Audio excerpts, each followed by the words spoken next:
பூஞ்சோலை மாணவர்கள் அனைவருக்கும் வணக்கம். இன்னைக்கு 5 மே 2025 திங்கட்கிழமைக்குரிய நியூஸ் பேப்பர் பார்க்க போகிறோம்.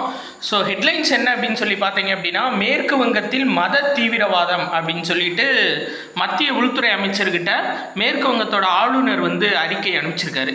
ஆக்சுவலாக எதை பேஸ் பண்ணி அனுப்பிச்சிருக்காரு அப்படின்னா, இந்த வக்பு வாரிய மசோதா திருத்தத்தப்போ மிகப்பெரிய ஒரு வன்முறை நடந்துச்சு. எங்கன்னா மேற்கு வங்கத்தில் முர்ஷிதாபாத் அப்படின்னு சொல்லி ஒரு இடத்துல, சரியா, அந்த மாவட்டத்தில் அதை பேஸ் பண்ணி இந்த அறிக்கை அனுப்பிச்சிருக்காரு. நம்ம இதில் எக்ஸாம் பாயிண்ட் ஆஃப் வியூவில் பார்க்க வேண்டியது என்ன அப்படின்னா, மேற்கு வங்கத்தோட ஆளுநர் பேர் என்ன அப்படின்னா சிவி ஆனந்த போஸ். சரியா, ரொம்ப முக்கியமானவர். சிவி ஆனந்த போஸ் மேற்கு வங்க மாநிலத்தோட ஆளுநர்.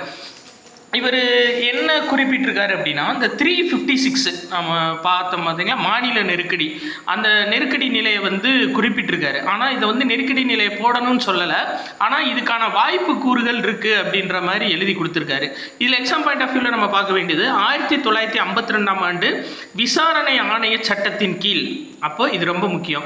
விசாரணை ஆணைய சட்டம் எப்போ அப்படின்னா 1952. சரியா, இந்த சட்டத்தின் கீழ் ஒரு விசாரணை ஆணையம் அமைக்கணும் அப்படின்னு சொல்லியும் எழுதி போட்டிருக்காரு. அப்போ இந்த 356 அப்படி அவ்வளோ சீக்கிரமாக கொண்டு வர முடியாது. இப்போது தொடர்ச்சியாக வன்முறை இருந்துச்சு அந்த மாநிலத்தில். இதை நம்ம தொடர்ச்சியாக இனிமேல் இந்த மாநிலத்தை செயல்படுத்தவே முடியாது அப்படின்னா வேணால் 356 கொண்டு வரலாம். இல்லாட்டி நம்மளுக்கு தெரியும் 1994 எஸ்ஆர் பொம்மை கேஸ் தீர்ப்பு வந்திருக்கு. சரியா, அதுக்கான தெளிவான வரையறை கொடுத்துருக்காங்க உச்சநீதிமன்றம். அப்போ ஒரு வேளை 356 இம்ப்ளிமெண்ட் பண்ணி அது கோர்ட்டுக்கு போச்சு அப்படின்னா எஸ்ஆர் பொம்மை கேஸில் கொடுத்த தீர்ப்பின் வழிமுறைப்படி தான் 356 கொண்டு வரணும் அப்படின்னு சொல்லிடுவாங்க.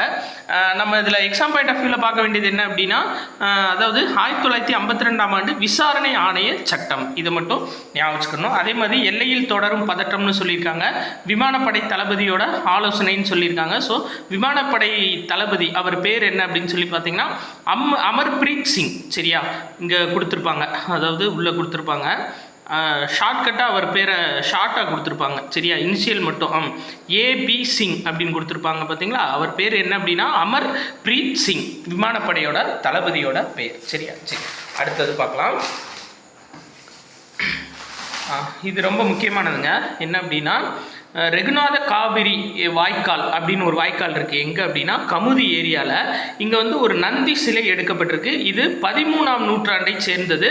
2ஆம் மாரவர்மன் சுந்தரபாண்டியன் காலத்து தான் இருக்கலாம் அப்படின்னு சொல்லியிருக்காங்க.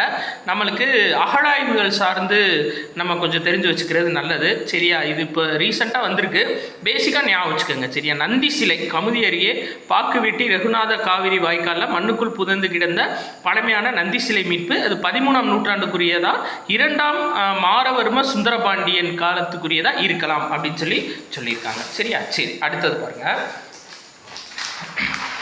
அதே மாதிரி இந்த மதுரையில் இப்போது கல்லலர் ஆற்றுல இறங்குவார் பார்த்தீங்களா, அப்போ நிறையா பேர் இந்த ப்ரெஷர் குழாயை வச்சு தண்ணி பீச்சி அடிப்பாங்க. சரிங்களா, சில பேர் என்ன அப்படின்னா இந்த தீர்த்தத்துக்காக அடிப்பாங்க, சில பேர் வேணும்னே ரொம்ப ப்ரெஷரை பயன்படுத்தி அந்த தண்ணியை வச்சு அடிப்பாங்க. சரியா, அப்படிலாம் இந்த வருடம் செய்யக்கூடாது அப்படின்னு சொல்லிட்டு காவல் ஆணையர் அறிவிச்சிருக்காரு. சரியா, ஜே லோகநாதன் காவல் ஆணையரை அறிவிச்சிருக்காரு. அதனால் மதுரை மாவட்ட மக்கள் கொஞ்சம் பார்த்துக்கோங்க. ஓகேங்க, அடுத்தது பாருங்கள். இது மேபி கேட்கலாங்க. என்ன அப்படின்னா 61 வயதில் ஒரு சித்த மருத்துவர் நீட் தேர்வு எழுதியிருக்காரு. அவர் பேர் என்ன அப்படின்னா பச்சைமால். சரியா, தூத்துக்குடி மாவட்டத்தை சேர்ந்தவர். இவர் ஏற்கனவே சித்த மருத்துவத்தில் எம்எஸ் முடிச்சிருக்காரு. இருந்தாலும் அடுத்த அலோபதியில் சேரணும் அப்படின்ற ஒரு இன்ட்ரெஸ்ட்டில் எழுதியிருக்காரு. சரி, அப்போ 61 வயது உடைய நபர் யார் நீட் தேர்வு எழுதினார் அப்படின்னா அவர் பேர் பச்சைமால். சரியா, சரி, தூத்துக்குடி மாவட்டத்தை சேர்ந்தவர். அடுத்து பாருங்க. இந்த இது முக்கியங்க. என்ன அப்படின்னா அநேக மொழிகளுக்கு தாய்மொழியாக சமஸ்கிருதம் அப்படின்னு சொல்லிட்டு ஒரு இன்ஃபர்மேஷன் கொடுத்துருக்காங்க. இது கீழே எக்ஸாம் பாயிண்ட் ஆஃப் வியூவில் நம்ம பார்க்க வேண்டியது என்னென்னா, டெல்லியில் 1008 சமஸ்கிருத உரையாடல் அமர்வு அப்படின்னு சொல்லிட்டு ஒரு விழா நடந்திருக்கு. சரியா, 1008 சமஸ்கிருத உரையாடல் அமர்வு அப்படின்னு சொல்லிட்டு விழா. சரியா, அது பேர் என்னன்னா சமஸ்கிருத சம்பாஷன் சிவிர். சரியா, எங்கே நடந்திருக்கு அப்படின்னா புதுடெல்லியில். இதில் நம்ம பார்க்க வேண்டியது என்னென்னா, அதாவது சமஸ்கிருதத்தை ஊக்குவிக்க அஷ்டாதசி அப்படின்னு ஒரு திட்டம் வந்து கொண்டு வந்திருக்காங்க. இது வந்து 18 திட்டங்கள் அடங்கிய திட்டமா, சரியா? அப்போ அஷ்டாதசின்ற திட்டம் எதுக்காக அப்படின்னா சமஸ்கிருதத்தை ஊக்குவிக்கிறதுக்காக கொண்டு வரப்பட்ட திட்டம். இன்னொன்று என்ன கொடுத்துருக்காங்க அப்படின்னா சஹஸ்ர சூடாமணி அப்படின்னு ஒரு திட்டம் கொண்டு வந்திருக்காங்க. இதில் வந்து புகழ்பெற்ற சமஸ்கிருத அறிஞர்களை வந்து கல்வியாளர்களாக நியமிக்க செய்கிறது தான் இந்த சஹஸ்ர சூடாமணி அப்படின்ற திட்டம், சரியா? சூடாமணின்னு வந்துட்டு ஆசிரியர் அப்படின்னு ஞாபகம் வச்சுக்கோங்க. அறிஞர்களை சமஸ்கிருத அறிஞர்களை கல்வியாளர்களால் மாற்றக்கூடிய ஒரு திட்டம். அடுத்து ரொம்ப ரொம்ப முக்கியமானதுங்க, 2 மரபணு திருத்தப்பட்ட நெல் ரகங்கள் வந்து அறிமுகப்படுத்திருக்காங்க. ஐகார்னால அறிமுகப்படுத்தப்பட்டிருக்கு, சரியா? Indian council of agriculture and research, சரியா? ரொம்ப முக்கியமானதுங்க. அந்த 2 நெல் ரகம் பேர் என்ன அப்படின்னா டிஆர்ஆர் தன், சரியா? 100 இது பேர் கமலா அப்படின்னு பேர் வச்சுருக்காங்க. டிஆர்ஆர் தன் 100 கமலா, சரியா? அடுத்து பாருங்க பூசா டிஎஸ்டி ரைஸ் 1, இது 2 தான் மரபணு மாற்றப்பட்ட நெல் ரகங்கள், சரியா? இந்தியாவில் ஃபஸ்ட்டு டைமாக அறிமுகப்படுத்தியிருக்காங்க இந்த மரபணு மாற்றப்பட்ட நெல் ரகங்களில். இன்னொரு தடவை சொல்கிறேன் பார்த்துக்கோங்க. ஃபஸ்ட்டு உன்னோட பேர் என்னென்னா டிஆர்ஆர் தன் 100, இது பேர் கமலா. இன்னொன்று என்ன அப்படின்னா பூசா டிஎஸ்டி ரைஸ் 1, சரியா? இதோட சிறப்பம்சம் என்ன அப்படின்னா ரெகுலராக கிடைக்கிற விளைச்சலை விட 30% விளைச்சல் அதிகமாக கிடைக்கும் அப்படின்னு சொல்லியிருக்காங்க. இன்னொன்று என்ன அப்படின்னா 20 நாட்கள் முன்னாடியே வந்து அறுவடை பண்ணிடலாம் அப்படின்னு சொல்லியிருக்காங்க, சரியா? அப்போ இது 2 முக்கியமானது. 30% அதிகமாக கிடைக்கும், 20 நாளுக்கு முன்னாடியே அறுவடை பண்ணிடலாம். 150 நாளுக்கு பதில் 130 நாள்லேயே வந்து இந்த நெல் ரகங்களை அறுவடை பண்ணிடலாம் அப்படின்னு சொல்லியிருக்காங்க, சரிங்களா? ஏற்கனவே ஒரு சில இதெல்லாம் இருக்குது. என்ன அப்படின்னா சம்பா மசூரி MTU 1010 இதெல்லாம் வந்து பார்த்திங்கன்னா அதாவது நெல் ரகங்கள் மரபணு திருத்தம் செய்யப்பட்டுள்ளன அப்படின்னு சொல்லி கொடுத்துருக்காங்க. நம்மளுக்கு மெயினாக பார்க்க வேண்டியது இது 2 தாங்க, டிஆர்ஆர் தன் 100 கமலா, இன்னொன்று பூசா டிஎஸ்டி ரைஸ் 1, சரியா? ரொம்ப முக்கியமானது, அதனால தான் திரும்ப சொல்கிறேன் 2 நெல் வகைகள், சரியா? சரி, அடுத்தது பார்க்கலாம். வேறு இது ரொம்ப முக்கியமானதுங்க. என்ன அப்படின்னா தெலுங்கானாவோட உயர்நீதிமன்ற நீதிபதி அவங்க பேர் என்னென்னா MG பிரியதர்ஷினி வந்து உடல்நலக்குறைவால் காலமாயிருக்காங்க, சரியா? ஸோ காலமானதை சார்ந்து ஒரு சில நியூஸ் கேட்பாங்க. அப்போது MG பிரியதர்ஷினி எதனுடன் தொடர்புடையவங்க அப்படின்னா அவங்க வந்து உயர்நீதிமன்ற நீதிபதி, நீதித்துறையுடன் தொடர்புடையவங்க, சரியா? ஞாபகம் வச்சுக்கோங்க. அடுத்து பாருங்கள், இது ரொம்ப முக்கியமானதுங்க. ECNet அப்படின்னு சொல்லிட்டு ஒரு மொபைல் அப்ளிகேஷன் வந்து கொண்டு வந்திருக்காங்க. யார் அப்படின்னா தேர்தல் ஆணையம் வந்து கொண்டு வந்திருக்காங்க. இது வந்து வாக்காளர்கள், அரசியல் கட்சிகள், தேர்தல் அதிகாரிகள், தேர்தல் ஆணையம் இந்த 4 பேர்த்துக்கும் ஒரே சேவைகள், அதாவது ஒரே செயலியில் சேவைகள் வழங்குறது தான் இந்த ECNetோட முக்கியமான ஒரு குறிக்கோள், சரியா?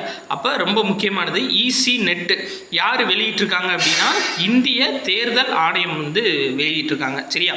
வாக்காளர், அரசியல் கட்சிகள், தேர்தல் அதிகாரிகள், தேர்தல் ஆணையம் ஆகியோருக்கு இடையான சேவைகளை ஒற்றை இதில் வந்து வழங்குறது, ஒரே செயலியாக வழங்குறது தான் இந்த ECNet, சரியா? சரி, ரைட்டுங்க. அடுத்தது பார்க்கலாம். இது ரொம்ப முக்கியங்க. நம்ம தொடர்ச்சியாக பார்த்துட்டே வந்தோம். ஸ்பெயினில் வந்து மேட்ரிட் ஓப்பன் டென்னிஸ் போட்டி நடந்துட்டுருக்குன்னு சொல்லிகிட்டே இருந்தோம். அந்த மேட்ரிட் ஓப்பனில் மகளிர் ஒற்றையர் பிரிவில் யார் ஜெயிச்சிருக்காங்கன்னு பார்த்தீங்கன்னா பெலாரஸ் நாட்டோட அரினா சபலென்கா வந்து சாம்பியன் பட்டம் வென்றிருக்காங்க. ரொம்ப முக்கியமானவங்க இவங்க வந்து தொடர்ச்சியாக ஜெயிச்சுக்கிட்டே வர்றாங்க, சரியா? அப்போ அரினா சபலென்கா வந்து எந்த விளையாட்டுடன் தொடர்புடையவங்க அப்படின்னா டென்னிஸ் விளையாட்டுடன் தொடர்புடையவங்க. ஸ்பெயினில் நடைபெற்ற மேட்ரிட் ஓப்பன் டென்னிஸில் வந்து பார்த்தீங்கன்னா இவங்க ஜெயிச்சிருக்காங்க, பெலாரஸ் நாட்டை சேர்ந்தவங்க, சரியா? இன்னொன்று பாருங்கள், இது ரொம்ப முக்கியங்க. கலிங்கா சூப்பர் கோப்பை எந்த விளையாட்டுடன் தொடர்புடையதுன்னு கேட்டாங்கன்னா கால்பந்து விளையாட்டுடன் தொடர்புடையது. தேசிய அளவில் இது நடக்கும், சரியா? அந்த கலிங்கா சூப்பர் கோப்பை போட்டி, சரியா? 2025 நடந்திருக்கு. இதில் வந்து FC கோவா வந்து ஜெயிச்சிருக்காங்க, ஜாம்ஷெட்பூரை வந்து ஆப்போசிட்டில், சரியா? அப்போது கலிங்கா சூப்பர் கோப்பை எதனுடன் தொடர்புடையதுன்னு கேட்டாங்கன்னா கால்பந்து. இதில் ஜெயிச்ச அணி எது அப்படின்னா கோவா 2025, சரியா? சரி, அடுத்து பாருங்கள். சிங்கப்பூர். அதே மாதிரி சிங்கப்பூரில் நேற்று ஆஸ்திரேலியா பார்த்தோம் பார்த்தீங்களா, ஆஸ்திரேலியாவோட பிரதமர் புதுசாக தேர்ந்தெடுக்கப்பட போகிற யாருன்னா ஆண்டனி அல்பனேசி. இந்த பக்கத்துலேயே கொடுத்துருக்காங்க பாருங்கள், சரிங்களா, ஆண்டனி அல்பனேசி. அதே மாதிரி சிங்கப்பூரில் வந்து பார்த்தீங்க அப்படின்னா மக்கள் செயல் கட்சி வந்து ஜெயிச்சிருக்குங்க. ஸோ இதோட பிரதமராக யார் தேர்ந்தெடுக்க போகிறாங்க அப்படின்னா லாரன்ஸ் வாங் இவங்க வந்து தேர்ந்தெடுக்க போகிறாங்க. சரியா, சிங்கப்பூரோட பிரதமர் பேர் என்ன அப்படின்னா லாரன்ஸ் வாங்கு. சரியா, என்ன கட்சி அப்படின்னா மக்கள் செயல் கட்சி. ஆக்சுவலாக 1965 வந்து சிங்கப்பூர் சுதந்திரம் வாங்கியிருக்கு. அந்த 1965 இப்போ கரண்ட்டாக 60 ஆண்டுகள் தொடர்ச்சியாக இதே கட்சி தான் ஜெயிச்சுட்டு வர்றாங்க, மக்கள் செயல் கட்சி. சரியா, பிஏபி அப்படின்னு சொல்லி சொல்லுவாங்க.